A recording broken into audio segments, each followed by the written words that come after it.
Alright everyone, welcome back to another Star Wars Galaxy of Heroes video with Fat Phil, and we're going to talk about the phases of Star Wars Galaxy of Heroes. This was a topic I'd covered back in December, but I want to revisit it because I think it's important. I think these have changed a lot within that time frame, not only because of the Create Dragon raid, but I think with the way that this game has continued to evolve, it's important to kind of go back and show you guys a few things, some of the tweaks that I've been making to this stuff. So let's dive right in. Like and subscribe, comment down below, let me know what your thoughts are. It's going to be a juicy video. We're going to have some fun. Let's go. Your first phase, obviously, is the beginning, right? So your beginning phase, I don't place a galactic power on these things because galactic power is not the most meaningful thing in the game anymore, because you can bloat your galactic power, you can keep it really small and have like a very similarly functioning roster as somebody. So instead of saying that it's, gated by a galactic power, to me, it's gated by roster identity. And to explain what roster identity is, you've got to understand what you're doing. In the beginning, you're just building your base teams, right? I have a couple of teams here from the Fat Phil farming guide, right? You're building Imperial Troopers, going, heading towards that Executor, right? So you don't see what I started with, right? Like if you popped open my account, you cannot tell what my first relic was. You wouldn't know what the first thing I farmed with. You could tell what I'm currently farming, right? You could use some contextual clues, right? Relic 9 Malak, Relic 8 Revan, probably going for Leviathan. If you search some more a little bit, we're going to see some Inquisitors, right? So, you can kind of infer what's going on. That's roster identity. That early game roster identity. Once you have that roster identity, once someone can pop open your account and figure out what you're farming, you're transitioning away from this beginning stage of the game and into the early game. Now, why do I have a Galactic Legend in the early game? Like, this is absurd, Phil. Understand, this game has been out for over 7.5 years. 7.5 years. So, if I tell you that you're still in the early game if you've been playing for a year or a year and a half, that's not that absurd in terms of the total lifespan of this game, right? Like, it's still early on for you. You need to build that first big thing. So what I have here, Boba Fett kind of as an Executor placeholder, right? That you've built something like Executor that was okay. You built like a massive fleet, right? It's a big undertaking. Jedi Knight Luke. This could also be a General Skywalker, Darth Malak, that you did a higher caliber journey guide character, one that required you to do more than just get 5 characters. That it took relics, it took strategy, it took some planning, right? And then a Galactic Legend. Obviously, I have Jabba here to go along with my farming guide, but a Galactic Legend in the early game. It doesn't mean that you're going to necessarily transition out once you have those things, but you're on your way there, right? And as you transition out of the early game, you go into this next phase, which is your bloat to 4 million phase. So let's say you got your Galactic Legend and you're, 2.5, 3 million galactic power, whatever. You need to bloat to 4 million. 4 million is when hard mode conquest pops up. It's when proving grounds unlock. Those are two of the most important things in this game to catch you to the players who've been playing for a long time, right? So you need to just bloat to 4 million. Once you get through the point where you got your Galactic Legend, right? Resources are there. Time to start bloating to 4 million. This phase is so important. You need to just get to 4 million because box 1 in hard mode conquest is better than box 7 in normal mode. So you have to get here, right? This is so important. You really, I can't stress that enough. You've got to bloat to 4 million. Now, when are you transitioning from your bloat, right, your early phases and into that mid game? And in my personal opinion, it's when the later boxes in conquest open up. And this is when the game starts evolving a little bit.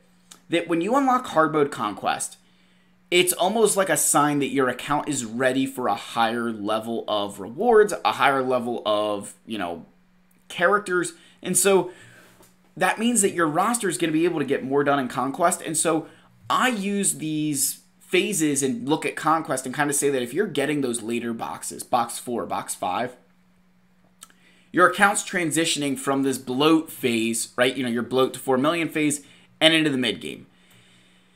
Now let's pause here for a second. People are going to be like, oh, I shouldn't have all this by the mid game. Correct. I'm showing you a few examples. So I would say that you'll want another S tier fleet by the time you're in the mid game. Starkiller's a great shout, right? A lot of people really want Starkiller. He's an easier farm early on. I just think that it's better to kind of, build up some other things or, in that time frame instead. But you'd probably have about 2 other Galactic Legends at this point, and it just is going to kind of depend on what you want out of your roster. But that's when you're in the mid game, right? You're getting these later boxes in Conquest, not just because you might have Inquisitors or something like that, or that's not the reason you're getting there. You're getting there by the sheer size of your roster that you're able to get enough stars that you're able to cheese some of these feats and able to get that box 4, box 5, right? You're starting to feel those, big, you're starting to feel those big rewards hitting your account all of a sudden, right? So when do you start transitioning out of the mid game? And this is one of the most important transition parts to understand. It's when box 6 becomes the norm. To portray this, I beat this to a dead horse all the time, and I'm going to keep doing it because it's one of the most important things you'll ever hear in Galaxy of Heroes for Conquest. So, if you go to the rewards sector here, right, go to rewards, you get 65 Fury Class Interceptor shards for box 6, right, because there's one more after this, right, there's box 7, here's box 6. So, 65 shards per go. You're going to get that 3 times. That comes out to 195 shards total. Right, so you're at 195. Now, if you look at Trench here, he's the secondary reward. You're getting 25 shards. So do that times 3, and you get 75 additional shards. So now you were at 195, and now you're going to be at 260, right? Was it 260 or 200? 195 plus 75. Would that be... Somebody do the math. Hold on. I need someone to get the calculator for me. I'm smarter than this. It's just later. 195 plus 75. It's 270. I knew I was off. So you're at 270. I'm an accountant, guys. I do math. Literally. Oh, bad. Anyway, so okay, now you're at 270 shards. You're 60 short. Well, remember, when that character is the primary reward in Conquest, you can buy their shards 5 shards at a time, 4 times. That gives you 20. 20 multiplied by 3 gives you 60. Box 6 nets you a full 7-star character in 6 conquests. When that's the norm for you, when box 6 becomes your norm, you're officially transitioning out of that mid game, right? And I know, again, this is the point I'm making. When you're getting to that point, right? This game has been out for over 7.5 years. 7.5 years. So the mid game isn't going to be, at this point or this point, right? You've got to think that it's at that point when box 6 is becoming the norm, when you can skip some of those feats that are a little bit like, I don't have Inquisitors, I don't have this, I don't have that. Like, you're getting into that mid game and you're transitioning into that box 6 is your norm, right? That's when you're going from the mid game and into the late game, right?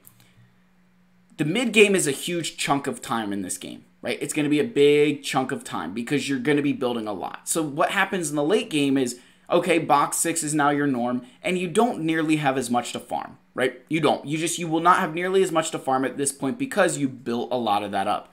So I just have some examples of things that I'm currently missing in the game right now. Obviously, Riva, Grand Inquisitor, Afra, and Rey. I'm very close to Grand Inquisitor. I just need the event to roll around again, but for the purposes of this video, I think it really shows well that I'm in the late game, right? I still have some work to do. It's not nearly as much as I had to do in the mid game, but it's still work. So, in this regard, right, the late game is box 6 is your norm. You don't have that much left to farm, but there's still certain things that you need to be building, right? That I need to get Rey, Dr. Afra, etc., right? Like, I still need to build these things. I don't have the freedom to just go after anything. I still have some stuff that I need to clean up on my account to get it to the point that I want it to be, right? So then what's going to happen is box 7 is going to start becoming your norm. And the reason why box 7 will start becoming the norm for you is that your roster's just hit this point where you have all of the stuff you're going to need. You're going to have all the tools necessary to get that done. Like this conquest now. My Tuskens aren't that great, but my roster's at the point where I have 2 Relic Tuskens from different Galactic Legend farms that I've done that it's allowing me to get box 7. So when box 7 becomes your norm, you're transitioning from that late game and into the end game. Now, your end game is something that Conquest is going to be more of a joke for your account. That it's more of just a grind out, do it.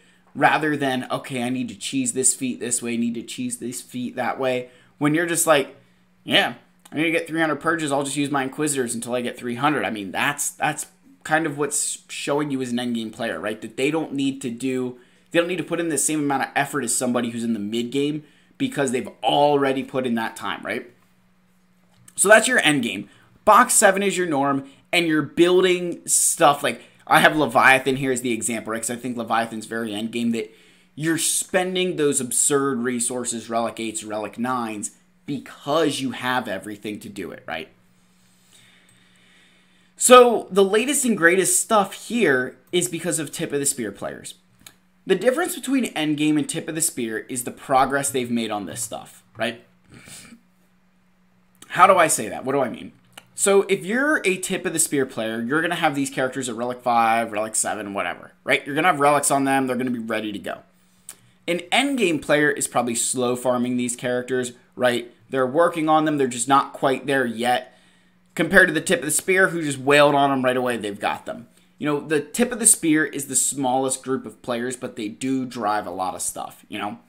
So these are just some thoughts I have on when I think, you know, these phases a Star Wars Galaxy of Heroes are on. Again, a lot of it has to do with Conquest, right? How you're doing in Conquest is really going to determine, for me, where you fit in terms of the phase of Galaxy of Heroes you're in, because Conquest is something that is measurable. Yes, it does move, but it moves with the game, and so I feel that's a lot easier to measure your account's growth compared to something like Rise of the Empire territory battles where, oh, you got Relic 8s, now you can complete the combat mission, but did your roster actually benefit from those Relic 8s, or are you just doing that to look good in Rise of the Empire? So that's the video. That's the soapbox, high horse, whatever you want to call it.